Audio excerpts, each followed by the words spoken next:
جو لوگ کافر ہیں ان کے مال اور اولاد اللہ کے مقابلے میں ان کے ہرگز کام نہ آئیں گے، اور یہ لوگ اہل دوزخ ہیں کہ ہمیشہ اسی میں رہیں گے۔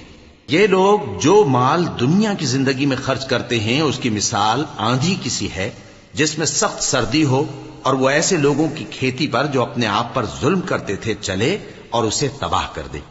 اور اللہ نے ان پر کچھ ظلم نہیں کیا بلکہ یہ خود اپنے اوپر ظلم کر رہے ہیں۔ مومنوں، کسی غیر مذہب کے آدمی کو اپنا رازدار نہ بنانا۔ یہ لوگ تمہاری خرابی میں کسی طرح کی کوتاہی نہیں کرتے اور چاہتے ہیں کہ جس طرح ہو تمہیں تکلیف پہنچے۔ ان کی زبانوں سے تو دشمنی ظاہر ہو ہی چکی ہے، اور جو کینے ان کے سینوں میں مخفی ہیں وہ کہیں زیادہ ہیں۔ اگر تم عقل رکھتے ہو تو ہم نے تم کو اپنی آیتیں کھول کھول کر سنا دی ہیں۔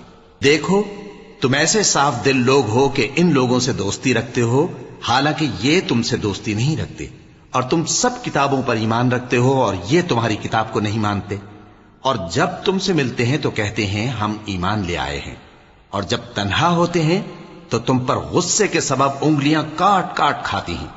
ان سے کہہ دو کہ اپنے غصے میں مر جاؤ، اللہ تمہارے دلوں کی باتوں سے خوب واقف ہے۔ اگر تمہیں آسودگی حاصل ہو تو ان کو بری لگتی ہے، اور اگر تمہیں رنج پہنچے تو خوش ہوتی ہیں، اور اگر تم تکلیفوں کی برداشت اور نافرمانی سے کنارہ کشی کرتے رہو گے تو ان کا فریب تمہیں کچھ بھی نقصان نہ پہنچا سکے گا۔ یہ جو کچھ کرتے ہیں اللہ اس کا احاطہ کیے ہوئے ہے۔